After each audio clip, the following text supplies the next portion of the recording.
Welcome back students. तो देखिए, आज की अपनी इस वीडियो में हम HBSC 2023 का सेट डी डिस्कस करने वाले हैं। एंड सबसे पहले हम पढ़ेंगे इसका section A.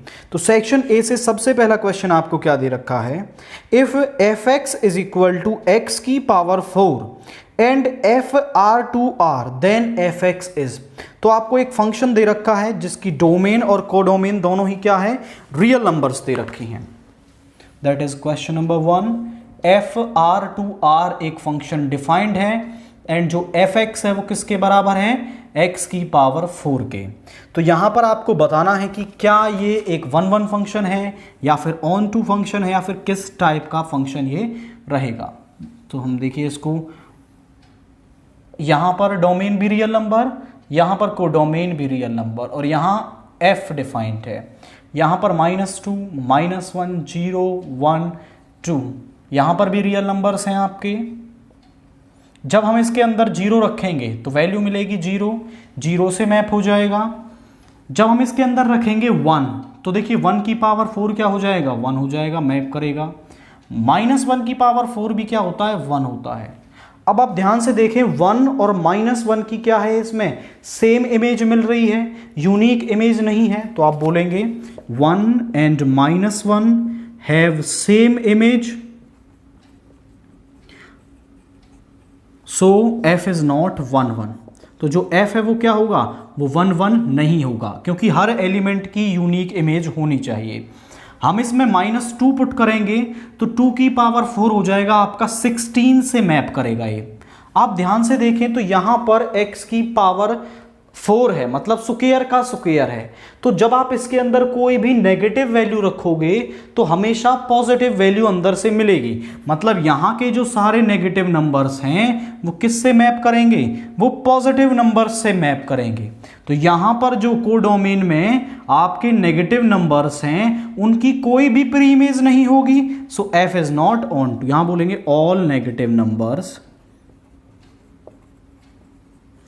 In R belongs to codomain, R codomain के अंदर do not have a pre-image,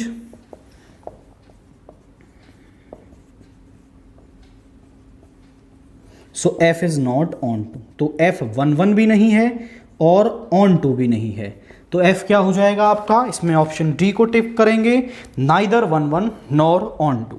then इसके बाद जो क्वेश्चन नंबर 2 है वो क्या दे रखा है आपको, tan inverse √3 minus sec inverse of -2। यहां पर आपको find the principal value of tan inverse √3 minus sec inverse -2, इसकी प्रिंसिपल वैल्यू निकालनी है। तो प्रिंसिपल वैल्यू निकालने के लिए हम यहां पर tan इनवर्स √3 को किसके बराबर मान लेते हैं, थीटा के बराबर मान लेते हैं। tan इनवर्स को इधर ले जाएंगे तो यहां आ जाएगा tan थीटा। अब √3 tan किस पर होता है, tan जो है वो √3 किस पर होती है वैल्यू, tan की वैल्यू √3 होती है आपकी 60 पर। दैट मीन्स यहां आ जाएगा आपका π/3, ये हो जाएगा tan थीटा। tan से tan कैंसिल हो गया, थीटा इज इक्वल टू π/3। तो थीटा किसके बराबर है आपका, π/3 के। अब इस टर्म को हम मान लेते हैं sec inverse -2 is equal to 5। sec को इधर ले जाएंगे तो sec 5 इज इक्वल टू -2। अब sec जो है वो 2 किस पर होता है आपका, cos की वैल्यू जो है 1/2 किस पर होती है आपकी, cos की वैल्यू 1/2 होती है 60 पर। दैट मीन्स ये हो जाएगा -cos π/3। तो यहां पर इसको आप ऐसा लिख सकते हैं पाई माइनस π/3, माइनस साइन को एडजस्ट करना पड़ेगा क्योंकि पाई यहां पर होता है, पाई माइनस मतलब सेकेंड क्वाड्रेंट, सेकेंड क्वाड्रेंट में कॉस होता है नेगेटिव, तो नेगेटिव साइन आ गया, पाई पर नो चेंज, तो ये हो जाएगा cos π/3। तो -cos π/3 को हम ऐसा लिख सकते हैं cos π माइनस π/3। अब यहां से इसको सॉल्व करेंगे तो वैल्यू आ जाएगी अंदर आपकी, ओके हमें वैल्यू वैसे किसकी चाहिए, sec, तो sec π/3 होगा ना यहां पर, तो यहां पर आ जाएगा आपका sec, तो sec 2π/3 सेम वैल्यू। देखो इस तरफ sec है तो हमें यहां पर sec चाहिए, अगर यहां cos होता तो हम यहाँ पर कॉस ले लेते, तब भी केस सेम ही है। सेक भी क्या होता है, सेकेंड क्वाड्रेंट में नेगेटिव ही होता है आपका। तो यहाँ पर है सेक फाई, सेक से सेक कैंसिल हो गया, फाई इज इक्वल टू 2π/3। ये टर्म हमारी थीटा के बराबर है, ये टर्म हमारी फाई के बराबर है। दोनों की वैल्यू हमने निकाल ली है, π/3 माइनस 2π/3। एलसीएम लेंगे तो 3 आ गया, पाई माइनस 2π दैट इज -π/3। तो इस पूरी टर्म की जो प्रिंसिपल वैल्यू है वो क्या है, वो है -π/3। देन इसके बाद क्वेश्चन नंबर 3 आपको क्या दे रखा है, if A is equal to, एक मैट्रिक्स दे रखी है cos alpha minus sine alpha sine alpha cos alpha, then the value of A into A transpose, A into A transpose की वैल्यू क्या होगी। तो यहां देखिए A आपको दे रखा है cos alpha minus sine alpha sine alpha cos alpha. अब हम निकाल लेते हैं A ट्रांसपोज की वैल्यू। तो A ट्रांसपोज किसके बराबर हो जाएगा, वो हो जाएगा आपका cos alpha minus sine alpha cos alpha का ट्रांसपोज। तो पहली रो पहला कॉलम बन जाएगी, यहां आ जाएगी value cos alpha minus sine alpha, यहां वैल्यू आ जाएगी साइन अल्फा cos अल्फा। हमें वैल्यू चाहिए A इंटू A ट्रांसपोज की। A की वैल्यू क्या है आपके पास, वो है cos alpha minus sine alpha sine alpha cos alpha. A transpose की वैल्यू क्या है आपके पास, cos alpha sine alpha minus sine alpha cos alpha. Multiply करेंगे दोनों को तो वैल्यू क्या आ जाएगी हमारे पास, जरा देखिए पहली रो की पहले कॉलम के साथ cos alpha into cos alpha हो गया cos square alpha, minus sine alpha हो जाएगा प्लस का sine square alpha, cos alpha into sine alpha cos alpha sine alpha, minus sine alpha into cos alpha हो जाएगा minus sine alpha cos alpha. Second row की first column के साथ sine alpha cos alpha minus cos alpha sine alpha, sine alpha into sine alpha हो जाएगा sine square alpha, cos alpha into cos alpha हो जाएगा cos square alpha. अब sign square alpha plus cos square alpha हो जाएगा 1, because हम जानते हैं कि sine square theta plus cos square theta किसके बराबर होता है, हमारा 1 के बराबर होता है। केवल एंगल चेंज हुआ है, सेम एंगल है तो 1 के बराबर होगा। यहाँ ये टर्म प्लस की ये माइनस की कैंसिल हो गया, यहाँ पर भी, तो यहाँ आया 0 0 और यहाँ पर भी होगा 1। तो हम कह सकते हैं कि A इंटू A ट्रांसपोज किसके बराबर है, आइडेंटिटी मैट्रिक्स I2 के बराबर है, आइडेंटिटी मैट्रिक्स ऑफ ऑर्डर 2। तो यहाँ पर आप ऑप्शन A को इसके अंदर टिक करेंगे। नाउ क्वेश्चन नंबर 4 देखिए, यहाँ पर ये A मैट्रिक्स दे रखी है और हमें इसका डिटर्मिनेंट फाइंड आउट करना है। तो हम सीधा इसको एक्सपेंड कर देंगे, एक्सपेंडिंग अलोंग रो 1। तो यहाँ पर पहले आएगा 0 और फिर इससे मल्टीप्लाई होके 0 बन जाएगा, देन माइनस लगाएंगे √3। इस रो इस कॉलम को छोड़ेंगे तो 0 इंटू माइनस √3 0 हो गया, यहाँ पर फॉर्मूले से माइनस, और -2 इंटू -1 हो जाएगा 2 आपका, प्लस 1 इंटू इस रो इस कॉलम को छोड़ेंगे तो यहाँ हो जाएगा माइनस का 2√3 और यहाँ पे हो गया 0। देखिए ये भी माइनस का ये भी माइनस का मल्टीप्लाई होंगे तो 2√3 यहाँ पर है -2√3 कैंसिल हो गया 0 के बराबर। सो डिटर्मिनेंट ऑफ A की वैल्यू क्या है आपकी, 0 के बराबर है इस क्वेश्चन में। देन इसके बाद क्वेश्चन नंबर 5 आपको क्या दे रखा है, if fx is equal to lambda into x square minus 2x when x is less than equal to 1 and 4x plus 1 when x is greater than 1 is continuous at x is equal to 1। ये x is equal to 1 पर आपको continuous दे रखा है, तो lambda की value हमें यहां पर फाइंड आउट करनी है। तो फंक्शन देखिए क्या दे रखा है हमें, fx is equal to lambda into x square minus 2x when x is less than equal to 1 and 4x plus 1 when x is greater than 1।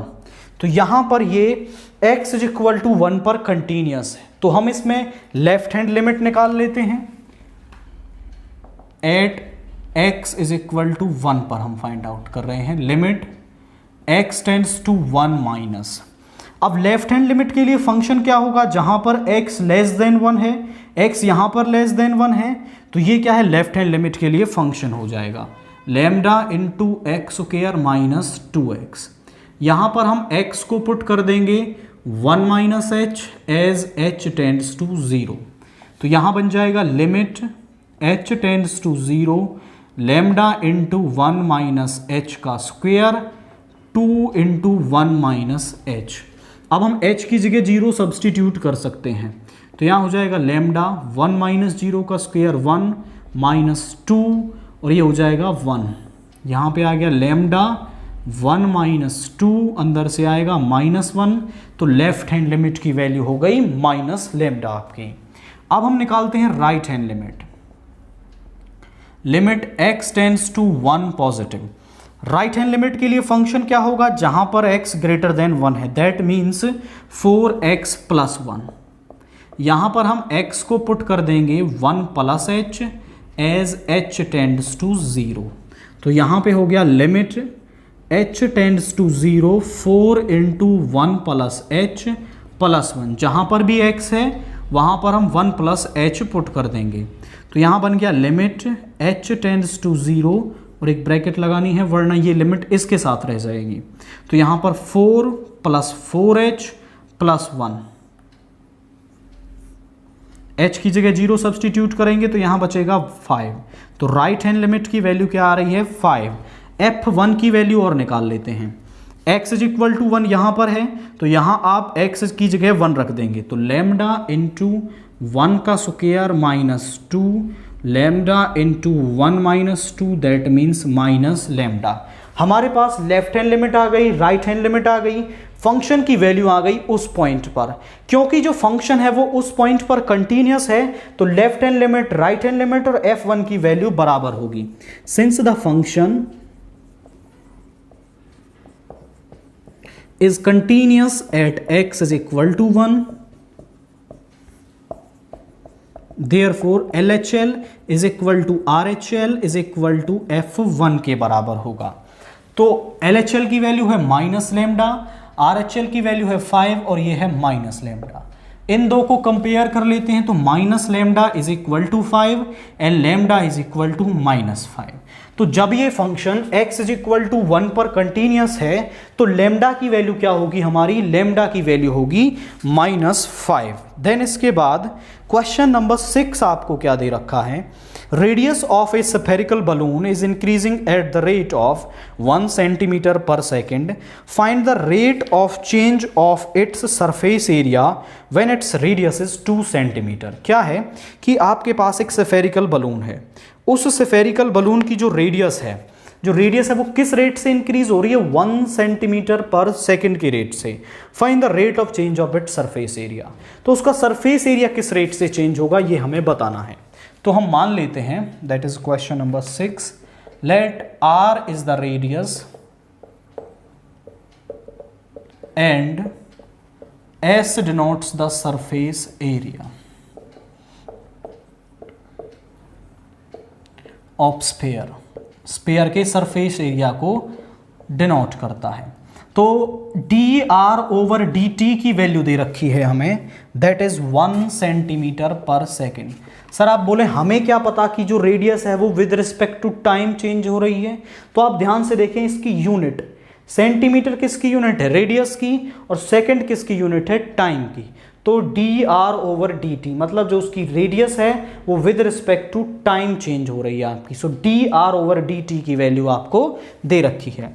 Surface area किसके बराबर होता है, वो होता है 4πr²। तो हम निकाल लेते हैं differentiating on both side with respect to t। तो यहां से ds/dt किसके बराबर आ जाएगा, यहां से आ गया 2 आगे आएगा, तो ये हो जाएगा 8πr into dr/dt। D R over D T की वैल्यू है और आर की भी वैल्यू उसने हमें 2 सेंटीमीटर दे रखी है।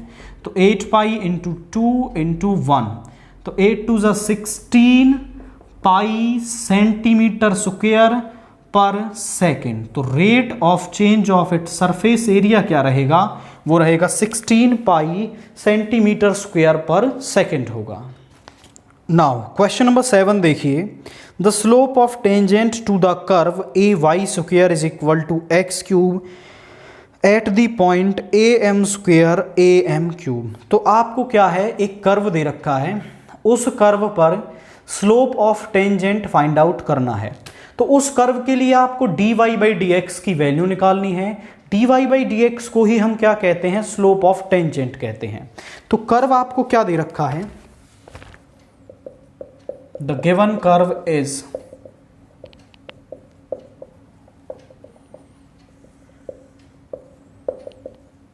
ए y square is equal to x cube. हम इसको दोनों तरफ डिफरेंशिएट कर देते हैं।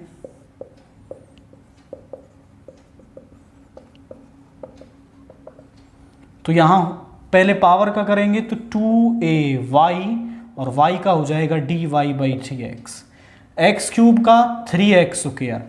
ये 2ay यहाँ पर मल्टीप्लाई में इधर आके डिवाइड में हो जाएगा। तो dy by d x is equal to 3x square by 2ay। हमें dy by d x slope की जो वैल्यू है वो किस पॉइंट पर निकालनी है, वो निकालनी है at a m square a m cube, जहाँ पर x की वैल्यू है ए एम स्क्वायर, y की वैल्यू है ये। तो यहाँ पर पुट कर देंगे 3 इंटू ए एम स्क्वायर का स्क्वायर और नीचे है 2a इंटू वाई है a m cube.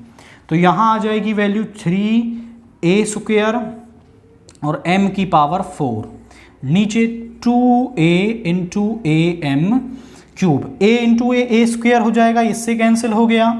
m cube से 3 पावर कैंसिल हो जाएगी, यहाँ पावर 1 बचेगी। तो यहाँ आ गया 3m बाई 2। तो dy बाई डी एक्स किसके बराबर है, 3m बाई 2 के बराबर है। मतलब हम कह सकते हैं slope of tangent that means dy by d x जो है वो है 3m by 2 for this question. तो जब भी आपसे वो स्लोप ऑफ टेंजेंट की बात करेगा तो आपको dy बाई डी एक्स की वैल्यू निकालनी है एट द गिवन पॉइंट।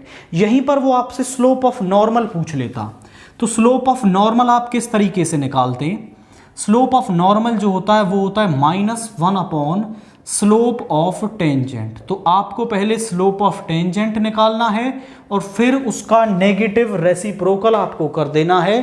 तो आपको क्या मिल जाएगा, स्लोप ऑफ नॉर्मल मिल जाएगा किसी भी क्वेश्चन के लिए। देन इसके बाद जो क्वेश्चन नंबर 8 है वो इंटीग्रेशन से आपको दे रखा है। Let i is equal to 2 minus 3 cos x upon sine square x, इसका इंटीग्रेशन करना है। तो यहाँ पर जो साइन स्क्वायर एक्स डेनोमिनेटर में है इसको हम दोनों के डिवाइड में लिख लेंगे अलग अलग।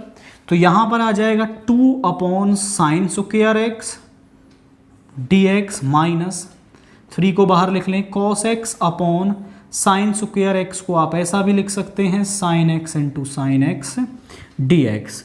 ऊपर जाके ये साइन स्क्वायर एक्स बन जाएगा cosecant square x D x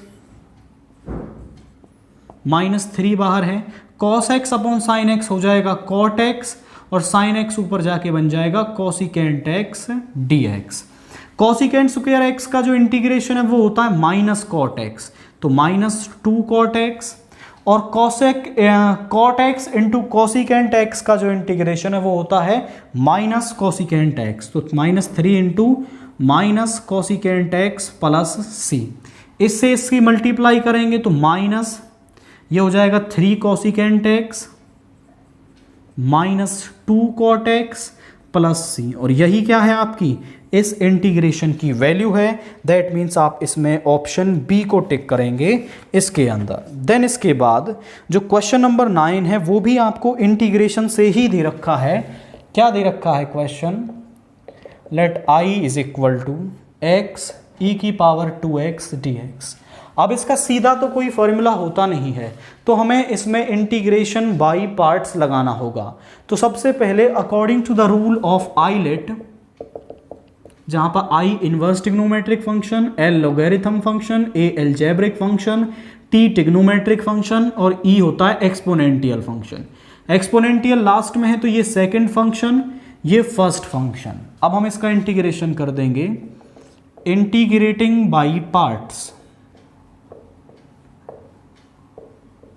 तो बाय पार्ट्स इसका इंटीग्रेशन होगा, फर्स्ट फंक्शन सेम, सेकंड का integration minus differentiation of the first function, integration of the second function, और जो टोटल में टर्म मिलेगी उसका इंटीग्रेशन। यहां पर देखिए x इंटू ई की पावर x का इंटीग्रेशन ई की पावर x, और इस 2x का डिफरेंशिएशन नीचे आ जाएगा, माइनस x का डिफरेंशिएशन 1 है, e की पावर 2x का हो जाएगा e की पावर 2x, और 2x का डिफरेंशिएशन नीचे। यहां हो गया x इंटू ई की पावर x 2x बाई 2, 1/2 को बाहर लिख लेंगे, e की पावर 2x का e की पावर 2x, और 2x का डिफरेंशिएशन 2 नीचे आ गया। यहां पे हो गया x इंटू ई की पावर 2x बाई 2 माइनस ई की power 2x by 4 plus c, और यही क्या है आपका इंटीग्रेशन है इस क्वेश्चन के लिए। देन यहां पर आपको करना क्या है, बस आपको फर्स्ट फंक्शन और सेकंड फंक्शन को तरीके से पहचान लेना है according to the rule of ILATE, और फिर उसके बाद आप सिंपली फॉर्मूला लगा करके इंटीग्रेशन फाइंड आउट कर सकते हैं। देन इसके बाद जो क्वेश्चन नंबर 10 है वो क्या दे रखा है आपको, find A differential equation of the family of curve given by y is equal to a e की power 2x plus b e की power minus 2x where a and b are arbitrary। आपको एक curve दे रखा है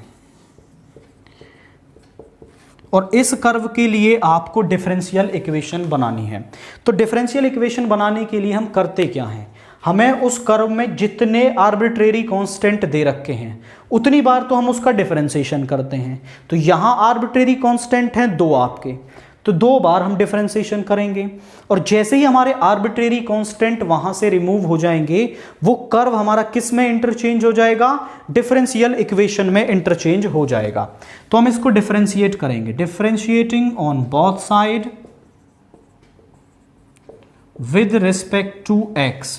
तो यहां हो जाएगा dy by d x is equal to a e की पावर 2x, और 2x का डिफरेंशिएशन हो गया 2 प्लस b e की पावर माइनस 2x, e की पावर माइनस 2x का e की पावर माइनस 2x होगा, और माइनस 2x का हो जाएगा माइनस 2। अब हम फिर से एक बार इसका डिफरेंशिएशन करेंगे, differentiating again on both side with respect to x। हम फिर से इसका डिफरेंशिएशन करेंगे विद रिस्पेक्ट टू x। आप इसका एक स्क्रीनशॉट लें, हम इसको यहां से इरेज करने वाले हैं।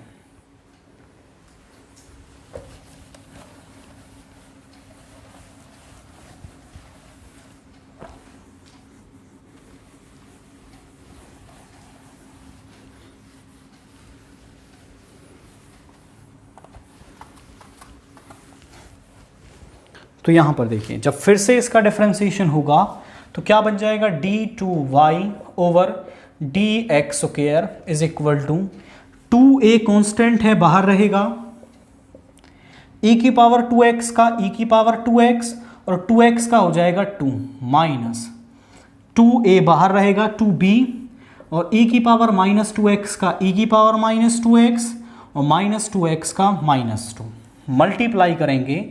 सो d2y over dx square is equal to, यहां पे हो जाएगा 4a e की power 2x minus minus plus हो जाएगा 4b e की पावर माइनस 2x। दोनों में से 4 कॉमन लिया जा सकता है, यहां आ गया a e की power 2x plus b e की पावर माइनस 2x। ये टर्म आप ध्यान से देखें तो किसके बराबर है, y के बराबर है। तो हम इस पूरी टर्म की जगह क्या कर सकते हैं, y पुट कर सकते हैं। इसको आपको बोल देना है first. So from first d2y over dx square is equal to 4y, इसको इस तरफ ले आएंगे, तो d2y/dx² minus 4y is equal to 0, और यही क्या है, which is required differential equation, और यही क्या है आपकी रिक्वायर्ड डिफरेंशियल इक्वेशन है। तो अल्टीमेटली उस कर्व से हमें केवल आर्बिट्रेरी कांस्टेंट्स को रिमूव करना है, और जैसे ही आप आर्बिट्रेरी कांस्टेंट को रिमूव कर लेंगे, जो इक्वेशन आपको मिलेगी वही क्या होगी, आपकी डिफरेंशियल इक्वेशन होगी। देन इसके बाद जो नेक्स्ट क्वेश्चन आपको दे रखा है, general solution of the differential equation dy/dx is equal to √4 - y²। आपको एक डिफरेंशियल इक्वेशन दे रखी है, उस डिफरेंशियल इक्वेशन का क्या है, आपको जनरल सोल्यूशन फाइंड आउट करना है। तो देखिए यहां पर that is question number 11, dy/dx is equal to √4 - y²। इसका क्या करना है, हमें जनरल सोल्यूशन फाइंड आउट करना है। इस टर्म को हम इधर ले आते हैं और इस dx को इधर ले जाते हैं, on separating the variables. dy upon इस 4 को लिख सकते हैं 2 का square minus y² is equal to dx। Now taking integration on both side, हमने वेरिएबल्स को सेपरेट कर लिया। अब वेरिएबल सेपरेट हो जाने के बाद हम दोनों तरफ क्या ले लेंगे, इंटीग्रेशन ले लेंगे आपका, इज इक्वल टू dx। इसका इंटीग्रेशन क्या होता है, 1/√a² माइनस x² बराबर होता है साइन इनवर्स x/a के। तो साइन इनवर्स x का काम क्या कर रहा है, y/2 is equal to x plus c। Sine inverse को इधर ले जाएंगे तो क्या हो जाएगा, ये बन जाएगा sine of x plus c। 2 divide में है, इधर जाके मल्टीप्लाई में, so y is equal to 2 sine x plus c क्या है, आपका सोल्यूशन है, which is required general solution of the equation. उस डिफरेंशियल इक्वेशन का रिक्वायर्ड जनरल सोल्यूशन क्या है आपके पास, y is equal to 2 sine x plus c है। तो पहले आपको वेरिएबल्स को सेपरेट करना है। वेरिएबल्स जब जैसे ही सेपरेट हो जाएं, y वाले एक तरफ x वाले एक तरफ, फिर आपको दोनों तरफ इंटीग्रेशन ले लेना है, एंड सिंपली आप उसे इंटीग्रेट करके उसका सोल्यूशन फाइंड आउट कर सकते हैं। नाउ क्वेश्चन नंबर 12 देखिए, probability of solving a problem by A and B independently are 1/2 and 1/3। तो क्वेश्चन क्या दे रखा है कि A किसी प्रॉब्लम को सॉल्व कर लेता है, इसकी प्रोबेबिलिटी है 1/2, B सॉल्व कर लेता है, इसकी प्रोबेबिलिटी है 1/3। If both try the problem independently and the probability that at least one of them solves a problem. तो इस बात की प्रोबेबिलिटी बतानी है कि उनमें से कम एक उस प्रॉब्लम को सॉल्व कर लेता है। तो हम इसको करेंगे कैसे, हम सबसे पहले ये प्रोबेबिलिटी निकालेंगे कि उनमें से कोई भी उस प्रॉब्लम को सॉल्व नहीं कर पाता, और फिर हम उसको वहां से 1 में से सब्ट्रैक्ट कर देंगे, तो हमें किस बात की प्रोबेबिलिटी मिल जाएगी कि at least one of them solves the problem. तो यहां पर देखिए क्वेश्चन, लेट ए डिनोट्स, या फिर हम बोलें E1 denotes the event that A solves the problem, कि A उस प्रॉब्लम को सॉल्व कर लेता है।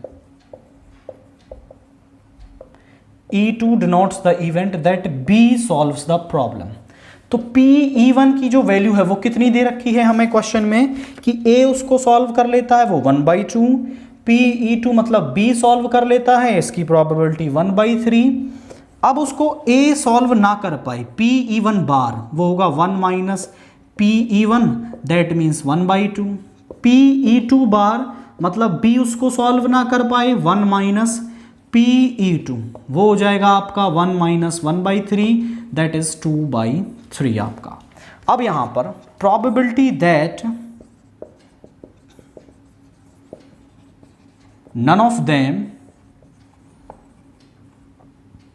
solve the problem, कि उनमें से कोई भी प्रॉब्लम को सॉल्व ना कर पाए द प्रॉब्लम।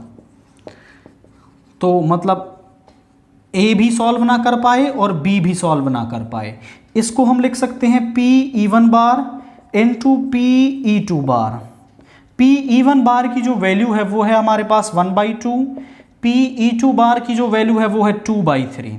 तो हमारे पास प्रोबेबिलिटी कितनी आ गई 1/3 कि उनमें से कोई भी उस प्रॉब्लम को सॉल्व ना करे, इस बात की जो प्रोबेबिलिटी है वो है 1/3। अब हम निकालते हैं probability that at least one of them solve the problem, one of them solve the problem. तो यहां से सॉल्व ऑफ प्रॉब्लम क्या हो जाएगी 1 माइनस PE1 बार PE2 बार, 1 में से कोई भी सॉल्व ना कर पाए इसकी प्रोबेबिलिटी सब्ट्रैक्ट कर देनी है। तो 1 माइनस ये आई है आपकी 1/3, तो एलसीएम 3 माइनस 1 दैट इज 2/3। तो उनमें से कम एक उस प्रॉब्लम को सॉल्व कर लेगा, इसकी जो प्रोबेबिलिटी है वो 2/3 है। या फिर आप इसको एक दूसरे तरीके से भी सॉल्व कर सकते हैं, probability that at least one of them solve the problem.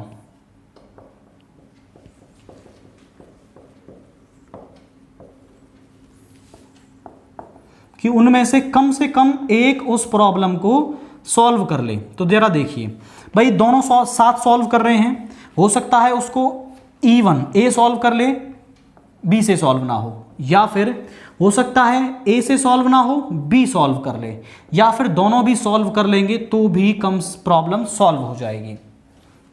तो अब इनकी वैल्यू जरा देखिए, यहां पे आ जाएगा PE1 into PE2 bar plus PE1 bar into PE2 plus PE1 into PE2। PE1 की जो वैल्यू है वो है आपके पास 1/2, PE2 बार की जो वैल्यू है वो है 2/3, PE1 बार की जो वैल्यू है वो है 1/2, PE2 की है आपकी वैल्यू 1/3 प्लस ये है 1/2 इंटू 1/3। एलसीएम लेंगे तो 6 आ जाएगा, यहां पे आया 2, यहां पे 1, यहां पे 1, ये आ गया 4/6, 2 2 ज़ा 4, 2 3 ज़ा 6।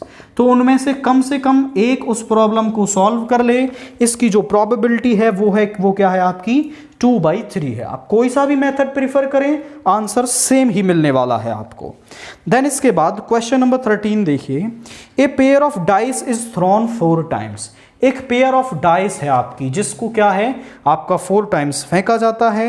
If getting a doublet is considered as a success, मतलब उसमें डबलेट मिलना, डबलेट मतलब जैसे 1 1 2 2 3 3 4 4 5 5 6 6, इसमें से कोई पेयर आ जाए इसको हम बोलते हैं डबलेट, इसको सक्सेस माना गया है। Find the probability of 2 success, तो आपको 2 सक्सेस के लिए प्रोबेबिलिटी निकालनी है। हम मान लेते हैं late P denotes the probability of success.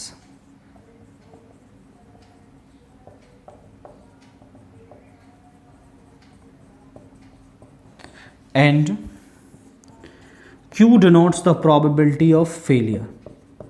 तो जरा देखिए डबलेट आने की जो प्रोबेबिलिटी है वो कितनी होती है। जब हम 2 डाइस को उछालते हैं तो सैंपल स्पेस के अंदर जो एलिमेंट्स हैं वो आते हैं आपके 36, NS की वैल्यू होती है 36।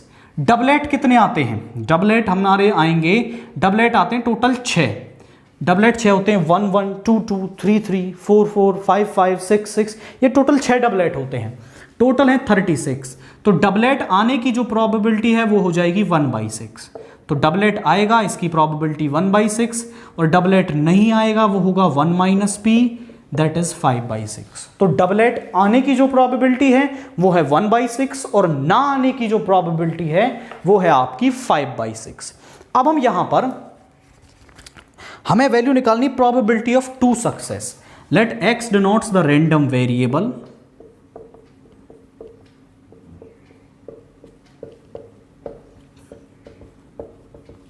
Of number of success. x क्या है, नंबर ऑफ सक्सेस के लिए रैंडम वेरिएबल है आपका। तो हमें वैल्यू निकालनी है Px is equal to 2। So by Bernoulli trial उसका फॉर्मूला क्या होगा आपका, वो होगा आपका 4c2 p की पावर 2 q की पावर 4 माइनस 2। 4c2 p क्या है आपका 1/6 की पावर 2, और q मतलब 5/6 की पावर 2। 4C2 को सॉल्व करेंगे, नीचे 2 दे रखा है तो 4 इंटू 3, 2 टाइम्स कम करेंगे और 2 का फैक्टोरियल नीचे, यहाँ हो गया 1/36, यहाँ हो गया 25/36। तो यहाँ 2 से 2 टाइम्स, 3 2 जा 6, ये 6 टाइम आ गया।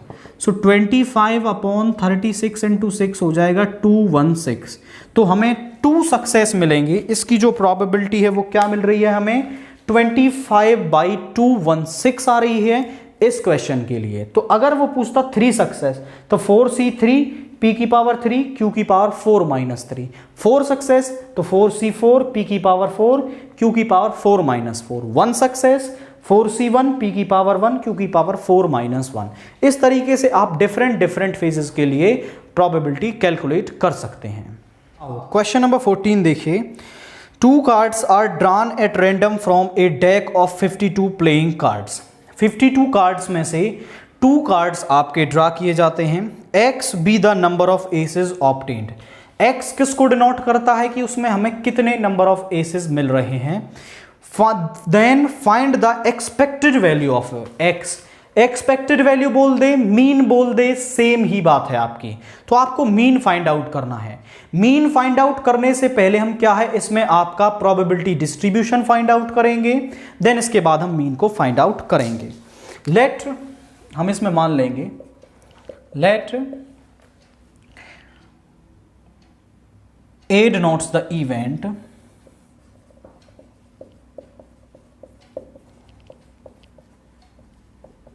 of getting an ace,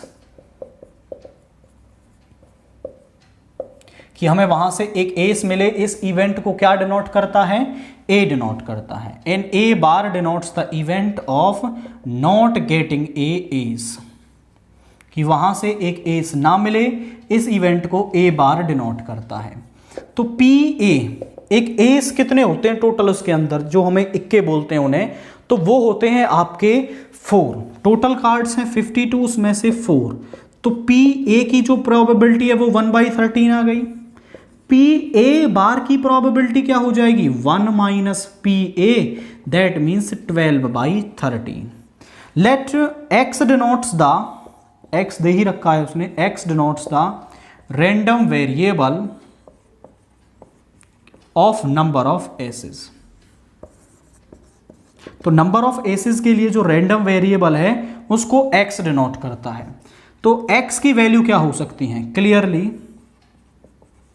values of x can be, x की वैल्यू क्या क्या हो सकती है, 0 हो सकती है, 1 हो सकती है, 2 हो सकती है। हो सकता है हमें एक भी एस ना मिले, हो सकता है हमें एक एस मिले, या फिर ज़्यादा से ज़्यादा हमें 2 एस मिल सकते हैं, क्योंकि हम वहाँ से 2 ही कार्ड निकाल रहे हैं। तो ज़्यादा से ज़्यादा ये हो सकता है कि दोनों कार्ड क्या निकलें, एस निकलें आपके। तो सबसे पहले हम निकाल रहे हैं P X is equal to 0, मतलब एक भी एस ना मिले, मतलब पहला कार्ड भी एस ना हो और दूसरा कार्ड भी एस ना हो। इसको हम लिख सकते हैं P A bar into P A bar. तो पी ए बार की जो वैल्यू है वो है 12/13 और पी ए बार की भी वैल्यू है 12/13। ये हो जाएगा 144/169। देन इसके बाद हम निकालते हैं P X is equal to 1, मतलब एक एस मिले। तो हो सकता है पहला कार्ड एस हो दूसरा ना हो, या फिर पहला ना हो दूसरा कार्ड एस हो। तो इसको हम किस तरीके से लिख सकते हैं, इसको लिख सकते हैं P A into P A bar plus P A bar into P A. P A की जो वैल्यू है वो है 1/13, पी ए बार की वैल्यू है 12/13। ये है 12/13 इंटू 1/13। वैल्यू क्या आई है 169, यहाँ पे आ जाएगा 12 + 12, दैट मीन्स 24/169। ये है value P X is equal to 1 की। अब हम फाइंड आउट करते हैं P X is equal to 2, मतलब दोनों ही क्या मिले हमें, एस मिले। तो पहला भी एस दूसरा भी एस। इसको लिख सकते हैं P A into P A. P A की जो वैल्यू है वो है 1/13 और यहाँ पर भी 1/13, सो ये आ गया 169। अब हम बना लेते हैं इसके लिए प्रोबेबिलिटी डिस्ट्रीब्यूशन। तो यहाँ पर हम लिख रहे हैं एक्स आई को यहाँ पर हम लिख रहे हैं पी आई को, तो एक्स आई 0, 1 और 2। P I, P X is equal to 0 पर जो प्रोबेबिलिटी है वो क्या है आपकी, यहाँ पर हम लिख सकते हैं P x I. P x आई 0 पर है 144 अपॉन 169। 1 पर वैल्यू है आपकी 24/169, 2 पर वैल्यू है आपकी 169। अब हम निकाल लेते हैं P I X I. P I X I हो जाएगा 0 इंटू दिस टर्म 0, यहाँ पर 24/169, यहाँ पे हो जाएगा 2/169। तो summation of P I X I को ही हम क्या बोलते हैं, म्यू या फिर एक्सपेक्टेड वैल्यू। एक्सपेक्टेड वैल्यू बोल दें, म्यू बोल दें या फिर मीन बोल दें, तीनों तरीके से पूछ सकता है। वो डायरेक्टली कह सकता था कि म्यू की वैल्यू फाइंड आउट कीजिए, तो म्यू क्या होता है आपका, एक्चुअली में एक्सपेक्टेड वैल्यू या फिर मीन ही होता है।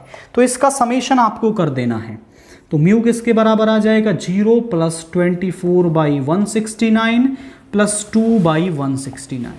एलसीएम लेंगे तो कितना आ गया, 169, यहाँ पर है 24, यहाँ पर है 2, ये हो गया 26/169। इसको आप कैंसिल करेंगे 13 से, तो 2 और ये 13, तो जो म्यू की वैल्यू है वो क्या आ रही है आपके पास, वो आ रही है 2/13। मतलब इस क्वेश्चन के लिए जो मीन है आपका वो क्या है, वो 2/13 है। तो पहले आपको इसमें प्रोबेबिलिटी डिस्ट्रीब्यूशन बनाना है, देन उसकी मदद से आप इसके लिए एक्सपेक्टेड वैल्यू को फाइंड आउट कर सकते हैं। देन क्वेश्चन नंबर 15 को जरा देखिए। The vector of magnitude 14 units in the direction. आपको एक वेक्टर दे रखा है, उसकी डायरेक्शन में 14 यूनिट्स का वेक्टर आपको फाइंड आउट करना है।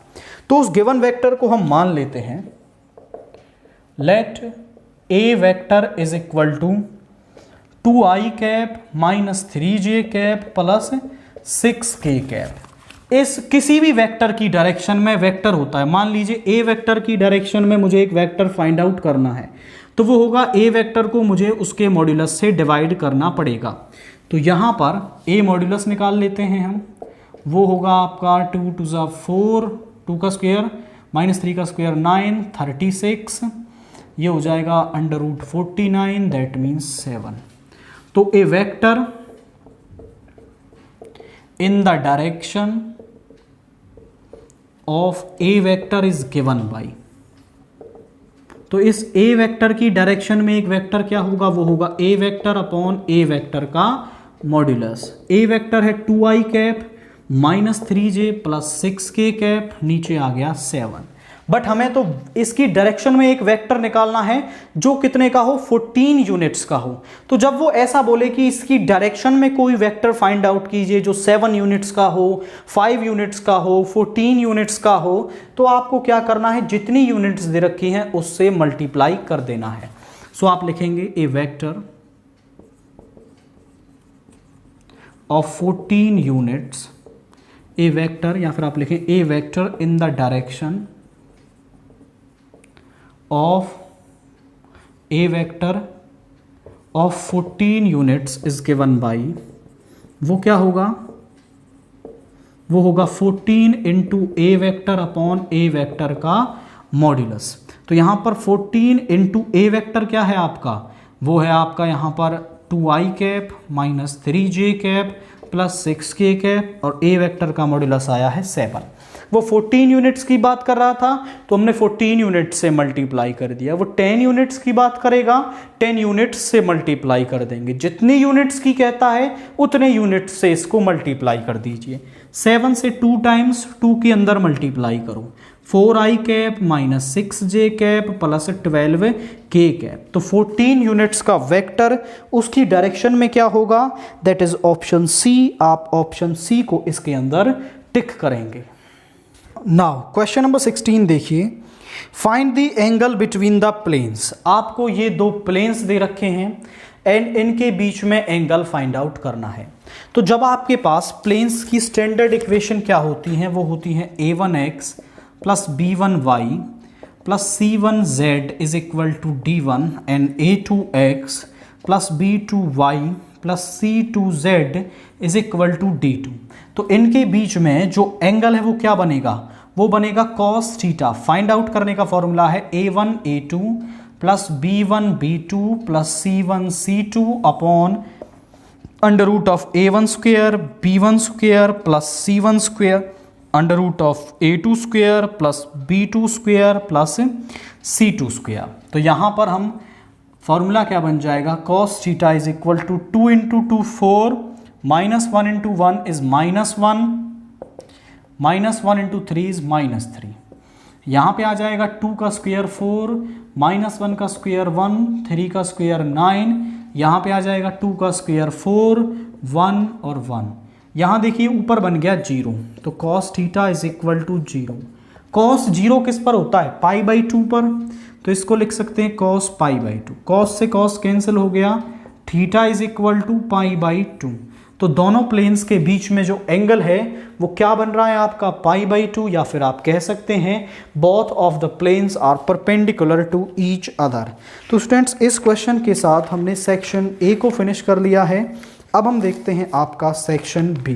तो सेक्शन बी का पहला क्वेश्चन आपको क्या दे रखा है, if fx is equal to 3x plus 4 over 5x minus 7 and gx is equal to 7x plus 4 by 5x minus 3, और आपको निकालना है गॉफ ऑफ x। तो ज़रा देखिए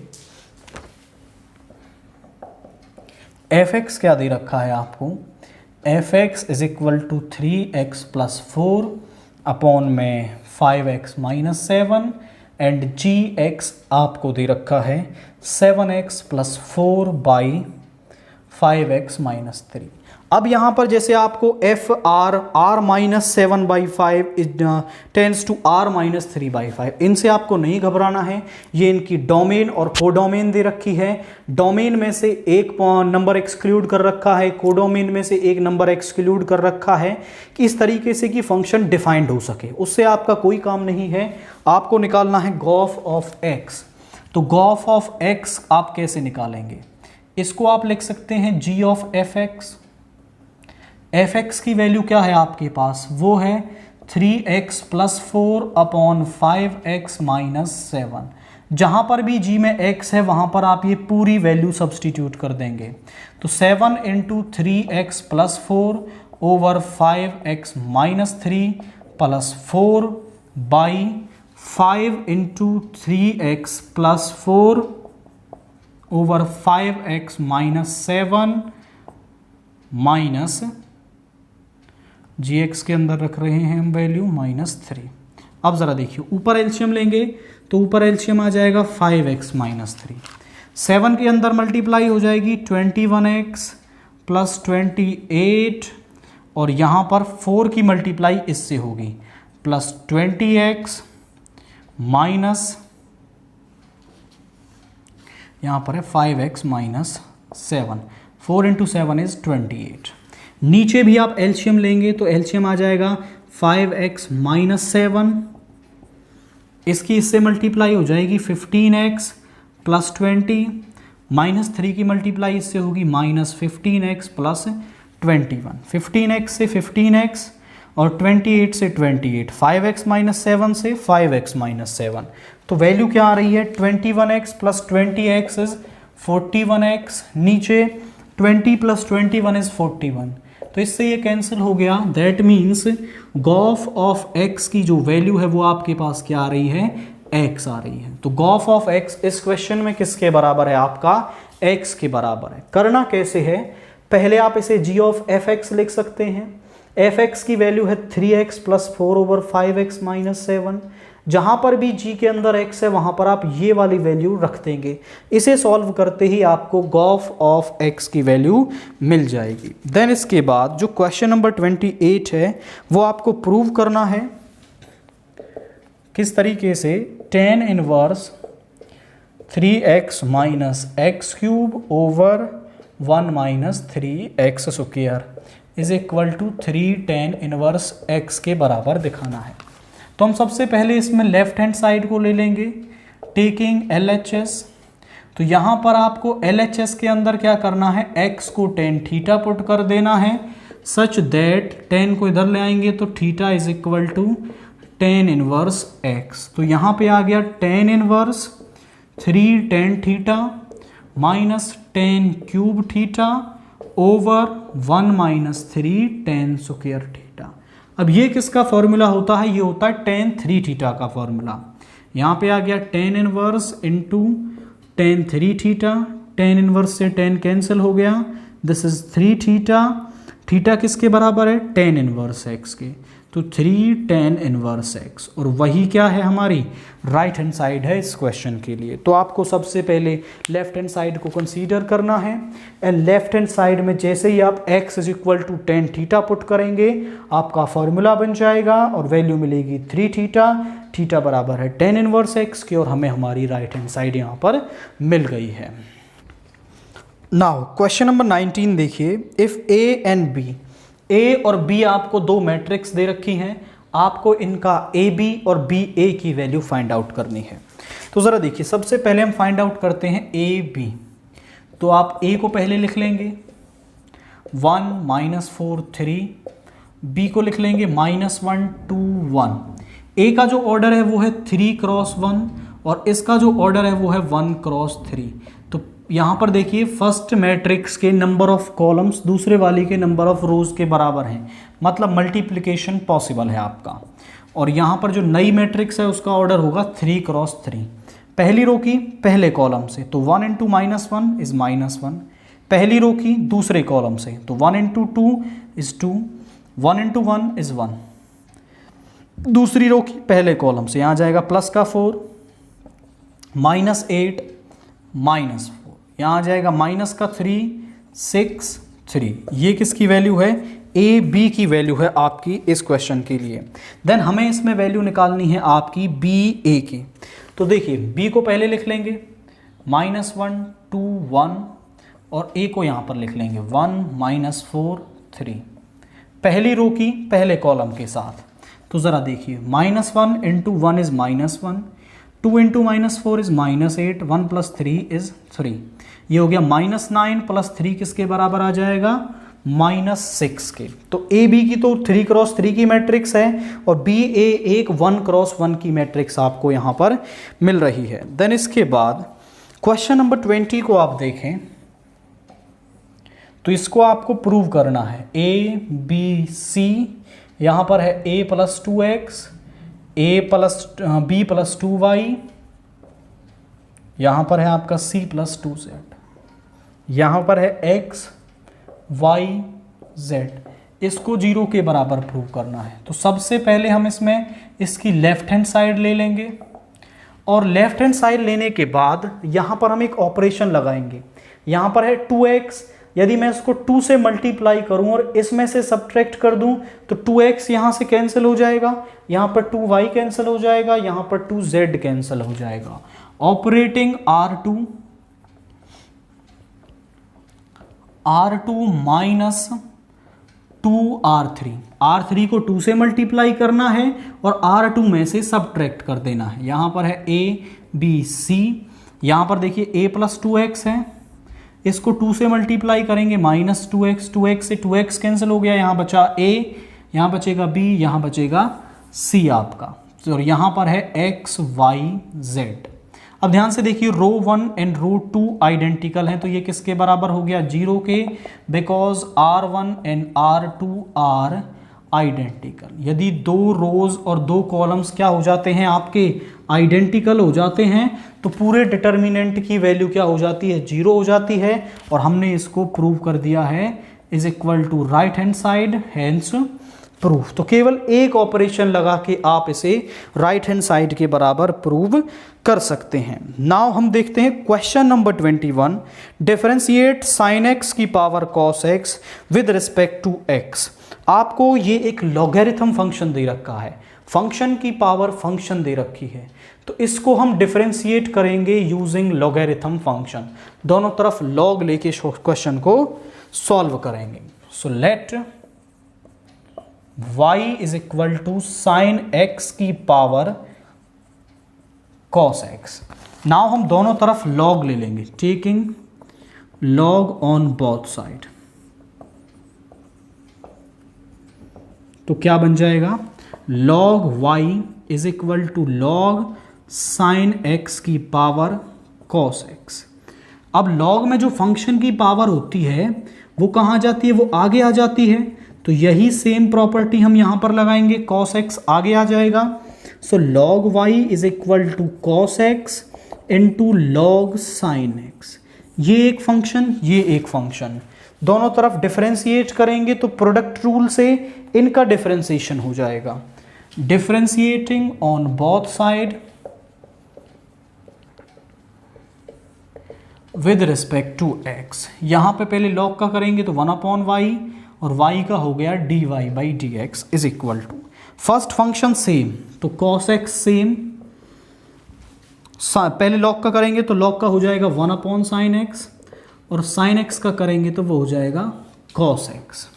देन इसके बाद log sin x same, cos x का करेंगे तो माइनस sin x, यहाँ पर 1/y dy by d x, cos x upon sin x होता है cot x, तो cos x into cot x plus यहाँ माइनस आ जाएगा minus sin x into log sin x।